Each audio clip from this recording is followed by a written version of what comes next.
మిమ్మల్ని నమ్మి ఓట్లేసిన ప్రజల్ని నేను కూడా మీరు ఒమ్మ చేసినట్టే కదా వాళ్ళ ఆలోచనని. ఎవరిది అంటే ఇప్పుడు కౌన్సిలర్లు మా బీజేపీ కౌన్సిలర్లు గెలిస్తే బాగుంటదని ఇప్పుడు 6 మంది మీ కౌన్సిలర్లు ఉన్నారు, గెలిచి వాళ్ళు అల్టిమేట్ గా కాంగ్రెస్ మద్దతు ఇవ్వడం తోటి ప్రజల్ని మోసం చేసినట్టే కదా. అట్లా కాంగ్రెస్ మద్దతు అంటే చైర్మన్ అవ్వడానికి మీరు బాగా చైర్మన్ ఏ పార్టీ అయినా మీకు తెలుసా? అంటే బీఆర్ఎస్ నుంచి వచ్చిన ఆయన కానీ ఇప్పుడు ఆయన కాంగ్రెస్ కంటే కప్పుకున్నాడు కదా. ఇప్పుడు వాస్తవంగా అక్కడ జరిగింది ఏంది, 13 నాడు రిజల్ట్ వచ్చినాయి. అవును, మేము 13 మాకు 6 వచ్చినప్పుడే వాళ్ళకి 8 వచ్చినప్పుడే 8 రికార్డు అంటే వాళ్ళకు సరిపడా మెజారిటీ వచ్చింది. అవును, 13 నాడు మాకు తెల్లమైంది, మేము ఊకున్నాం. కాంగ్రెస్ పార్టీకి ఒకటి వచ్చింది, మావి 6 అది 7 వాళ్ళ 8 ఉన్నాయి. మాకు ఎందుకు వస్తుందని మేము విడిచిపెట్టినాం. 13 నాడు విడిచిపెట్టినాం, 14 నాడు విడిచిపెట్టినాం, 15 నాడు కూడా విడిచిపెట్టినాం. 15 నాడు మా దాంట్లో ఉన్న 6 మందిలో 2 తీసుకుపోనికే వాళ్ళు డబ్బులు ఎర్రజూపటం వల్ల, 2 వ్యక్తులకు డబ్బులు ఎర్రజూపటం వల్ల మేము ఎవరు తీసుకో బీఆర్ఎస్ ఓకే 2 వ్యక్తులను ఎర్రజూపటం వల్ల మేము వాళ్ళని 6 మందిని కూడా మేము కూడా ఒక క్యాంపు పెట్టుకోవడం జరిగింది. మా క్యాంపులకు వెళ్ళి అవతలకి తీసుకుపోదామని వాళ్ళు అనుకున్నారు. అవతల చైర్మన్ క్యాండిడేట్ బీఆర్ఎస్ పార్టీలో పోయిన 5 ఏళ్ల కింద మేమే బీఆర్ఎస్ క్యాండిడేట్ని ఓడగొట్టినాం, చైర్మన్ క్యాండిడేట్ని. ఓకే, ఆయన పోయినసారి నుంచి బీఆర్ఎస్ పార్టీలో అట్లనే కష్టపడ్డాడు. ఆయన చైర్మన్ క్యాండిడేట్ ఆయన ఆశించిండు. 11 రోజుల కింద వచ్చిన వ్యక్తిని చైర్మన్ చేస్తామని అన్నారు. తను ఒప్పుకోలేదు. నాకు చైర్మన్ ఇస్తే చేస్తారు లేకపోతే లేదన్నాడు. లేదని బలవంతంగా ఆయనకు వైస్ చైర్మన్ డిక్లేర్ చేసారు. ఆయన రాత్రి వెళ్ళొచ్చిండు. నాకు చైర్మన్ ఇస్తేనే నేను ఉంటాను, లేకపోతే వైస్ చైర్మన్ అయితే నేను వెళ్ళిపోతాను అన్నాడు. వచ్చిండు. మేము ఎట్లా అయ్యేటట్టు లేము. మా ప్రత్యర్థులు మా మీద కక్ష కట్టి మా మీద దుమ్మెత్తిపోసి అనరాని మాటలు అన్నప్పుడు మేము కూడా పొలిటికల్గా ఆలోచన చేయవలసి వస్తుంది. ఇది 5 ఏళ్ళు అధికారంలో ఉండాలి. ఇప్పుడు బీఆర్ఎస్లోకి వెళ్ళి బయటకు వస్తున్నాడు అంటే ఇండిపెండెంట్ అయిపోతాడు ఆయన. బీఆర్ఎస్ ఏదైతే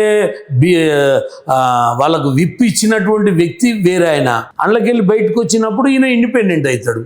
ఇండిపెండెంట్ వ్యక్తులకు మేము ఓటేసినాం, గెలిచిండు. కానీ ఆయన కాంగ్రెస్ కంటే కప్పుకున్నాడు కదా. ఏదైతే ఈ డాక్టర్ ఇండిపెండెంట్గా బయటకు వచ్చి చైర్మన్ అయ్యిండు, ఎమ్మెల్యే ఎంపీ పోయి కండువాలు కప్పుకున్నాడు.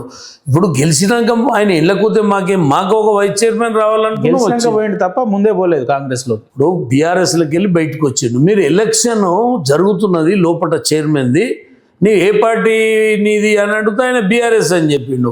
బీఆర్ఎస్ అనే చెప్తాడు కదా, బీఆర్ఎస్ఏ ఉన్నాడు, లేకపోతే ఆయన దాని కిందికి వస్తాడు కదా. ఇది మన విప్పు కింద డిజాల్వ్ అవుతాడు కదా. నేను కూడా పోటీ చేస్తున్నప్పుడు బయట వాళ్ళందరూ ఆయన ఓటేసారు. ఇప్పుడు ఆయన పోటీ చేస్తున్నప్పుడు ఆయన ఓటు వ్యతిరేకంగా వేయలే కదా, ఆయనే నిలబడ్డాడు. ఆయన నిలబెట్టి ఓట్లు వేసినాం. బీఆర్ఎస్ వ్యక్తికి మేము ఓటేసి. మీరు చెప్పిన వాదన ఇట్లుంటే 1 సీటు గెలిచిన కాంగ్రెస్ వ్యక్తులకు ఆచార్య గారు ఎట్లా మద్దతు ఇస్తారు అనేది పోర్ట్రేట్ అవుతుంది. అసలు 1 సీటు గెలిచిన ఆయన శ్రీనివాసరెడ్డి భార్య, ఆమె ఏం కాలేదే. అవును, ఆమె అట్లే ఉంది పాపం. ఆమె వైస్ చైర్మన్ కాలే, ఆమె ఏమి చైర్మన్ కాలే. 1 సీట్ గెలిచి మీరు మద్దతు ఇవ్వదలుచుకుంటే బీఆర్ఎస్ కి ఇవ్వచ్చు కానీ ఆడ మెజార్టీ వాళ్ళు అడగలే కదా. 8 సీట్లు వాళ్ళు అడగలే కదా. అడిగితే ఇస్తుండేనా? ఇస్తుంటుంది. అడిగితే ఇస్తుంది. ఎందుకు ఇయ్యలే? ఈ రాష్ట్రంలో ఎన్ని జగన్లు ఇయ్యలే? అవును, అసలు మీరు ఇన్ని విధాలుగా మమ్మల్ని కుచ్చి అడుగుతున్నారు కదా. ఓకే సరే, బీజేపీ ఇవి లోకల్ ఎలక్షన్ ఎందుకు అడగాల్సి వచ్చింది? మీరున్నారు కేంద్రంలో ఏమో ఒకవైపు కాంగ్రెస్ అంటే అదే చెప్తున్నా, పచ్చగడ్డేస్తే బగ్గు. నేను అదే చెప్తున్నా. ఇప్పుడు మీరున్నారు, మీరు సోషల్ వర్కో అదో ఇదో మంచి చేస్తున్నారు. ప్రజలు మీకు అవకాశం ఇచ్చారు, మిమ్మల్ని చేయాలనిపిస్తుంది, చేస్తారు. దానికి ఆడ పార్టీ ఇప్పుడు ఈ మోరీలు కట్టనీకే, రోడ్లు వేయనీకే, ఊళ్ళో లైట్లు వేయనీకే, ఈ దీని దగ్గర పెద్దగా ఏదో ఫండమెంటల్ ఫిలాసఫీ సిద్ధాంతాలు అవన్నీ మనం పెట్టుకొని కూర్చునేటువంటి పరిస్థితి లేదు. గ్రామాలలో ఎట్లుంటుందంటే, నువ్వు ఏ పార్టీ అయినా నువ్వు నాతో సన్నిహితంగా ఉంటే, నువ్వు నీ లోపల మంచి చేసే అభిప్రాయం ఉంటే, నువ్వు మాకు థ్రెట్ కాకపోతే, నువ్వు మమ్మల్ని డామినేట్ చేయకపోతే మేము సహకరిస్తాం. మీరు ఈ ఎన్నికలు కాదు, మీకు ఒక 5-6 ఎన్నికల ఉదాహరణ ఇస్తా. జైపాల్ యాదవ్ గారు టీడీపీకి వెళ్ళి ఇలా ఉంటాడు, బీజేపీ అలయన్స్ వచ్చింది, మా ధర్మం మేము చేయాలో చేసినాం. రేవంత్ రెడ్డి గారు ముఖ్యమంత్రి ఇప్పుడు అయ్యిండు. ఆయన ఒకప్పుడు టీఆర్ఎస్ పార్టీలు ఉండే, బీజేపీలు ఉండే, బీజేపీలోకి వెళ్ళి టీఆర్ఎస్ పార్టీలోకి పోయిండు. మీకు కూడా ప్రచారం చేసినట్టున్నాడు కదా ఆయన. నాకు చేయలే. టీఆర్ఎస్ పార్టీలోకి పోయిండు. ఆయన అక్కడ ఎమ్మెల్యే టికెట్ ఆశించిండు. అక్కడ కాంగ్రెస్ పార్టీకి పోయింది.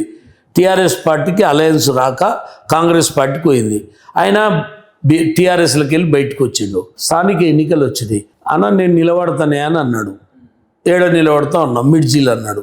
ఎట్లా నిలబడతా ఉన్నా, ఇండిపెండెంట్ నిలబడతా అన్నాడు. ఫస్ట్ బీజేపీ కార్యకర్తనే, బీజేపీలో పనిచేసిన ఆయన మాతోటి సన్నిహితంగా ఉన్నాడు. చలో నిలబడిపో అన్నాం. జడ్పీటీసీ నిలబడ్డాడు. బీజేపీ ఎంపీటీసీలు నిలబడ్డాం, ఆయన జడ్పీటీసీ నిలబడ్డాడు. నేను పోయి ప్రచారం చేసిన, ఆయన గెలిచిండు. వ్యక్తిగతంగా వ్యక్తిని చూసినాం, సపోర్ట్ చేసి మద్దతు ఇచ్చారు. ఆయన తర్వాత ఎమ్మడే ఎమ్మెల్సీ ఖాళీ అయింది. ఎమ్మెల్సీ పోటీ చేసిండు. బీజేపీవి 120-130 ఓట్లు సర్పంచులు ఎంపీటీసీలు ఉన్నాయి. జిల్లా లీడర్లము రాష్ట్ర నాయకత్వం అందరూ అడిగినాం. ఆయన ఇండిపెండెంట్గా పోటీ చేస్తున్నట్టు ఎమ్మెల్యే అడుగుతున్నాడు. నేను అప్పుడు జిల్లా ప్రెసిడెంట్ ఉన్నా. మరి ఎట్లా ఆయన అడుగుతున్నాడు, ఏం చేద్దామని అంటే రాష్ట్ర పార్టీ చెప్పింది కాంగ్రెస్కి వేయకండి, ఈ అసెంబ్లీ అది ఎమ్మెల్సీ ఎన్నికలు కదా, మీరు ఇండిపెండెంట్ ఉంటే వేయండి అని చెప్పారు. మా పెద్దలతో అడిగితే సరే అన్నారు. ఇండిపెండెంట్ వ్యక్తికి రేవంత్ రెడ్డికి ఎమ్మెల్సీకి ఓటేసినాం. ఆ తర్వాత ఆయన కొడంగల్ టీడీపీకి వెళ్ళి ఎమ్మెల్యేకి నిలబడ్డాడు. ఇలా రాష్ట్రానికి ముఖ్యమంత్రి అయ్యాడు. నేనేం మా సహకారంతో జడ్పీటీసీ అయ్యిండు, మా సహకారంతో ఎమ్మెల్సీ అయ్యిండు. ఈ రాష్ట్రానికి ఒక పార్టీకి వెళ్ళి ఆయన ముఖ్యమంత్రి అయ్యిండు. నా మనసులో సంతోషం ఉంటుందా ఉండదా?